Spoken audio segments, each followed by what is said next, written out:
Hello and welcome to TVC News this hour. We start on a rather sad note as about 40 persons, most of them children, have died in an accident in Kaduna State. The victims were traveling for the Malut celebration when their bus collided with a truck on Saminaka Road in Lere local government area. The bus, which was reportedly overloaded, was speeding when it lost control and crashed into the truck. The death toll, initially reported as 25, has since risen as more victims died while receiving treatment. Governor of Kaduna State, Ubasani, who expressed deep sorrow over the incident, has instructed the Commissioner for Health in the state to ensure that survivors receive the necessary medical attention. Earlier, the Federal Road Safety Corps confirmed that 25 people had died at the scene, while 48 others with various degrees of injuries were transported to hospitals in Kaduna, Jos, and Kano State for urgent care.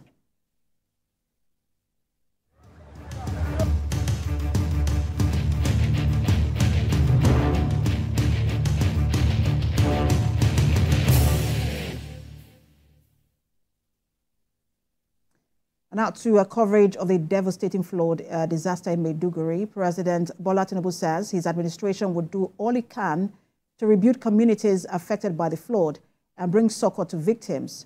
He made this commitment during a sympathy visit to the government and people of the state. Senior reporter Jesse Tafida reports.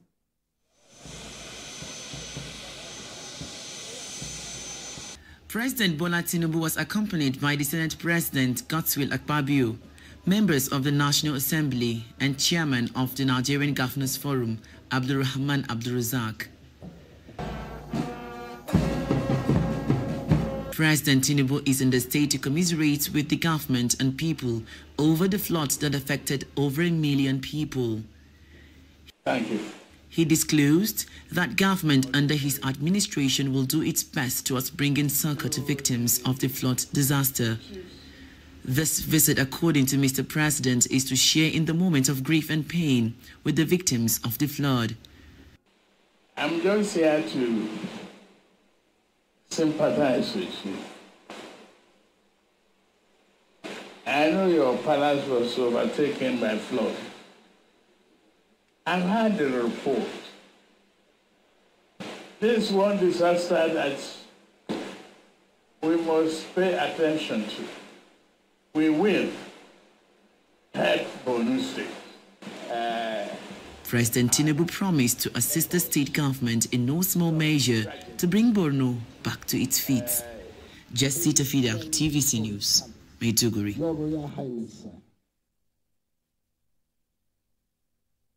In the meantime, the Minister of Water Resources and Sanitation, Joseph Utsev, has visited Maiduguri to assess the damage caused by the flood as a result of the collapse of Alau Dam.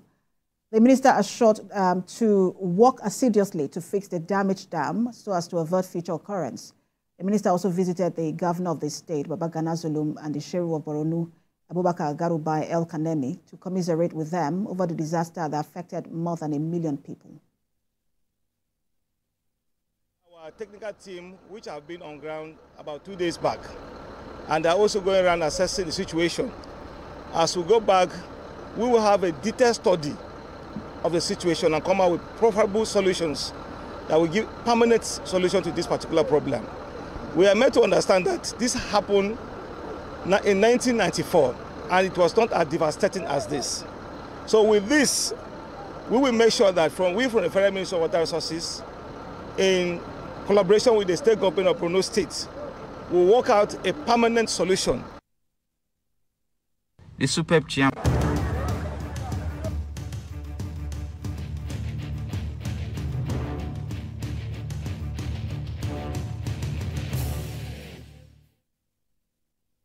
Well, let's turn attention back to that rather devastating development in Kaduna State, where about 40 persons, most of them children, have died in an accident. Let's bring in our senior reporter in Kaduna, Lupe Asom.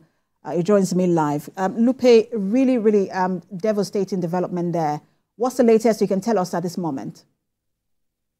Well, just as you said, it's actually a very devastating development. The governor has said he's deeply pained by this incident where over 40 persons, mostly children, lost their lives. With the road safety in their earlier report, they said the cause of the accident was actually due to an overspeeding of that particular vehicle conveying these people. And we must let our viewers know that the Maulud Festival holds very, very significant cultural and religious importance in northern Nigeria. It is characterized by religious gatherings, processions, community gatherings, and all of that. So a lot of people gather together. But it was quite unfortunate that for these people, basically children who were coming to enjoy the festival, celebrate the birthday of the Prophet Muhammad, lost their lives. Those who are injured have been taken to medical facilities in Kaduna State and some out of Kaduna State. And the governor has directed that adequate medical attention be given to those who sustained injuries to forestall the loss of more lives. And what's the I don't know if you've been to the hospital. I just wanted to ask you, about the state of those in the hospital at the moment. Well, of course, they are not seeing various degrees of injuries, from fractures. Some of them have wounds. They have cuts all around their bodies. Some sustained injuries on their head and all of that. But the important thing is that these people are receiving very, very critical medical attention. Some of them are in the intensive care unit at the moment. When the incident happened, at first 25 people died, but the rest died in this medical facility. So that's to give you an idea of how severe some of the injuries these people sustained are. But the governor has issued a directive that they should be given adequate medical attention to ensure that we don't lose more children as a result of this accident. And that's the saddest part, the fact that no children are the one dying. Thank you so much, Lupe, for that update. I'm sure we'll speak to you subsequently. A senior reporter live for us in Kaduna State, Lupe Asom. Right, back to flooding. The Borno State government has prepared camps for internally displaced persons across all the 18 local government areas in the state, just in case of flooding. The Technical Committee on Flood Disaster Preparedness, Mitigation and Response Team said this during a meeting in Makurdi, the state capital, and Mayowa Kwanto reports. The Nigerian Meteorological Agency, NIMET, had predicted that 8 local government areas in Benue, which include Kwande, Kasinala, Logo, Guma, Makurdi, Gwe West, Agatu, and Apa local governments, would be heavily affected by the impending flooding. In a proactive step to mitigate the impending flood challenges, the Borno State Technical Committee on Flood Disaster Preparedness, Mitigation and Response Team had earmarked camps to relocate the would-be victims of the expected flooding. The Commissioner for Humanitarian Affairs and Disaster Management listed some of the camps. In Makurdi, we have identified International Market, we identified Suswan Thank You School, which is at a low level there. We have also identified Demekbe Primary School, and aside Makurdi, we identify Kumitongu for Kasinala. The Executive Secretary to the State Emergency Management Agency said that the agency was fully prepared to respond to the needs of those who might be affected by the flooding. Also, team lead United Nations Refugee Agency said that they were committed to supporting the state government. For us as SEMA, we already developed a response plan. The water is increasing by the day. We are watching what is happening, and we are hoping that after this meeting, we are going to take further measures to move these people who are sitting 1 kilometer to the river, Benue, 1 kilometer to River Kasinala.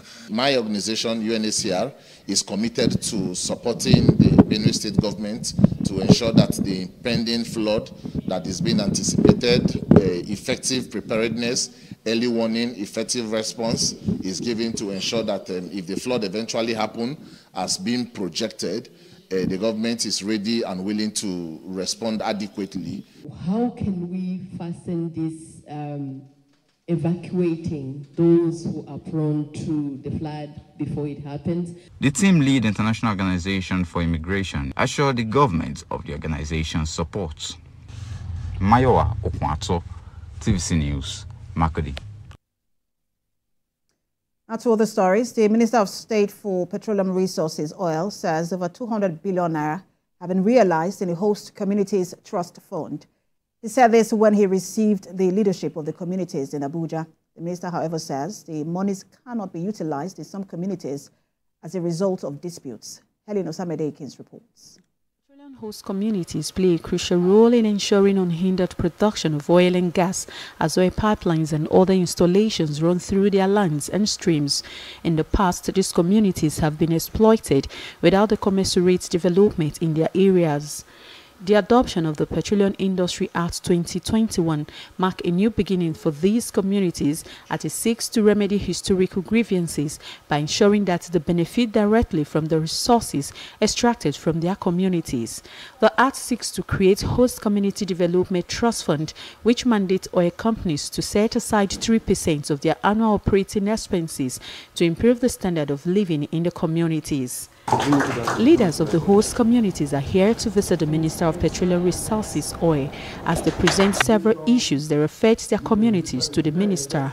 Out of 2.3 trillion gas flare penalty, which have been wrongly used, utilized by federal government, shared by the three tiers of governance, there was a memo that was sent out that this ministry should make a recommendation to release the funds from Attorney General, but it was not attended. Can't rely on the 3% anymore.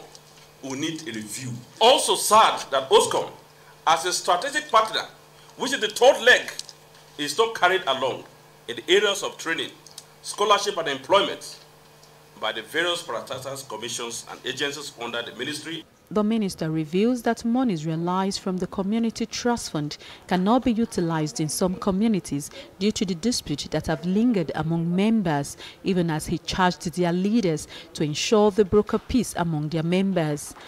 Was over 200 billion. But if you continue to fight, you get to a point where people will be justified to even mop up the money. Because once they start giving you money, all companies will be very hesitant in giving you money, committing money that is not used. But money that is lying in the banks actually have no value addition.